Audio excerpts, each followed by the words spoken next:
before doing this, I was like washing dishes, like literally like scrubbing dishes, and have had no idea about the tech industry, how it's like how any of this worked at all. Like,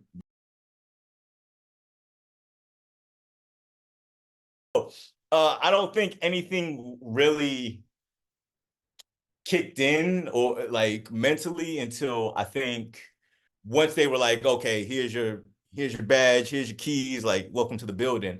I think then I knew things were gonna be different because I was like, in my mind, I'm like, okay, now I have a career where I can make things happen. At the museum, there were opportunities there from washing dishes, working at a restaurant. I could have become a chef or something like that, and I could have took that route. And there was, mobility opportunities, but I never really wanted to do that in the first place. It was kind of just like a job. Whereas with this, like I put an investment behind it. And in my head, I'm like, okay, if as long as I can get a certain number back out of this, as long as it covers what I put in the talent stacker, I'll call the talent stacker a success. I'll call it a success. And not until I think just this Christmas, and I was able, like, for the first time, because usually I don't celebrate Christmas. I'm kind of just like, oh, you hands in the pocket, hoodie on.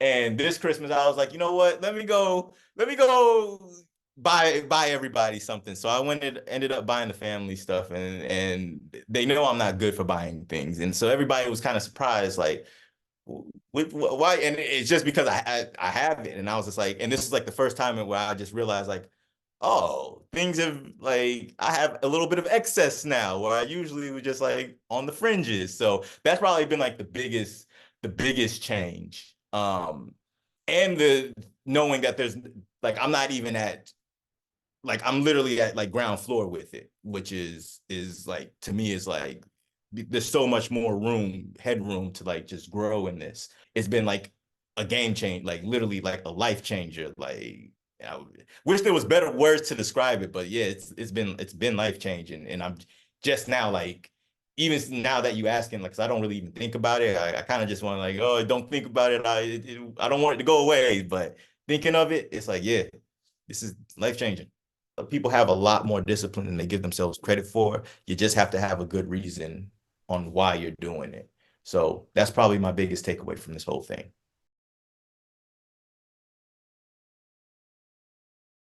And I was working at the Museum of Art in Columbus, Ohio. So that was like my second main path. And with that, I actually went from sales to washing dishes, and was actually at peace for a while. It seems kind of weird, but it was a nice transition at the time where I could just wash dishes, didn't have to really think about anything. And I did that for about 4 years or so. And then I found out about Talent Stacker, Salesforce, and it kind of goes on from there. So I was listening to a podcast at the time, Choose FI. Great podcast, by the way. Bradley had came on that podcast and had talked about Salesforce at one point. And when he was talking about it, and I think he might even mention it on the episode, I thought it was like a sales thing. I was like, oh, okay, Salesforce is a sales thing. And I had no idea like it was a tech thing. But then after that, like later on, Anita had came on, she kind of explained it. And they had said the price, and I was just like, not for me at the time. They said the price initially. And I was just like, not for me. And then like a year or two went by, and it came up again. I don't know how or why, but it came up again, the talent stacker. And from there, I was just like, it's got to be a sign, because I never thought about it up until like I was sitting at home, and I'm just like, well, no better time to get into it like now. So let's see what happens. And yeah, I started the talent stacker journey from there.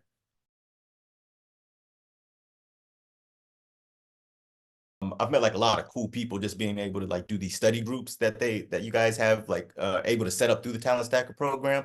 And you can do, when I first went on, I did it with the with my admin certification. So that's probably like the number one, was just finding other, and then it makes it feel more real. Because hearing about it on a podcast or, like reading about it is cool. But when you're actually like knowing people that are in the same journey that you're on, it's kind of like, and you're talking to them, you're not just hearing them on a podcast or anything. It's like, it makes it a little bit more real, if that makes sense. Being able to do those study groups, but then also there's a part in the program where you do like a almost like a mock sprint kind of deal. Because now we're actually on a project. It's not like we're just studying the concepts, but we're actually executing the concepts, and it's people who are executing it with you. So that gave me a lot more context into how things operate, especially like going from the book learning to, and not an actual, but like a mock like sprint. So yeah, I think that was like being able to get those groups. That was like number one for me, is being able to connect with groups.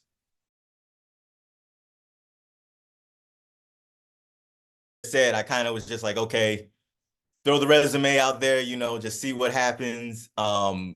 Did that for like the first 2-3 weeks, just mass throwing the resume out there. I maybe got like 1 or 2 responses. So after that, it's kind of like, okay, got to go about this a little bit more efficiently, because this isn't like, this response rate isn't working out. Because at first I didn't have a link. I kind of did everything that Talent Stacker said do, except do the LinkedIn. I'm like, I was like, I can figure, all you need is the resume. I got a resume. I'm good. Like, I got a resume. Like, I don't need the social media. Come on now. So I did that, and then it was like I was getting no responses. I'm like, okay, let's do a LinkedIn. Let's make a LinkedIn. And even people in my study group were like, "You don't have a LinkedIn? Like, what are you?" I'm like, I don't do social media. They're like, "You need a LinkedIn." I'm like, "Yeah, you don't need a LinkedIn. Like, I promise you don't need a LinkedIn. You need a LinkedIn. Anybody that hears this, I promise you need a LinkedIn." I find myself fortunate in that, where somebody actually who I did the project with got into an apprenticeship. And from there, they just kind of was just like, if you need a referral to that apprenticeship, just drop my name. I was able to get into the apprenticeship fairly easy. From there, the apprenticeship was able to kind of match me with the job, that they were able to also match the other talent stacker with the job. Shout out to Jane, by the way.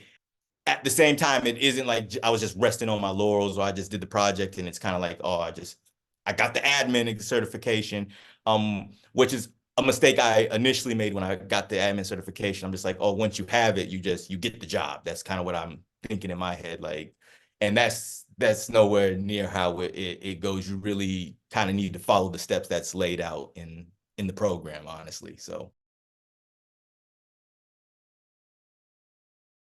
crazy, because I just talked to my brother, my youngest brother, and he was talking about, oh, he wants to do, because he's currently just doing he's a young guy, so he's kind of just, moving and grooving right now. But he's like, he wants to like kind of settle down and have like a career focus. And I'm just like, Salesforce, it's not the easiest thing in the world to learn, but it's also not the hardest. And I'm like, again, I tell people all the time, like, before doing this, I was like washing dishes, like literally like scrubbing dishes, and have had no idea about the tech industry, how it's like, how any of this worked at all. Like, keep your focus, keep your head down. I mean, that's I think really what it really takes. And then just forming those connections, getting that network up, and really not. And I don't want to make it seem, because I don't know. I feel like I'm making it seem like, oh, I got the network. Like, I was just kind of like, I'm a networker. Like, I'm just using the network to get the job. It's like, it's not. I don't want to go off like that. But no, but it's definitely like a community. Like, it takes a community. Like, you definitely, you might be able to do this in a silo, but it's a hike up Mount Everest. Like, it's intense. It's intense trying to do it in a silo. And I tried doing it in a silo.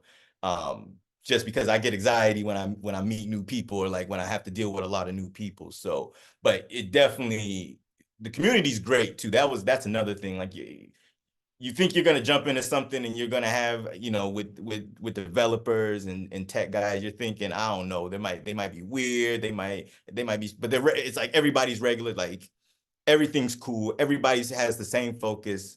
And I don't think I've ever been a part of something like this, where like everybody's kind of hip to the same things and everybody's working on the same thing, i.e. Salesforce. So yeah, it's been pretty awesome. It's been pretty awesome.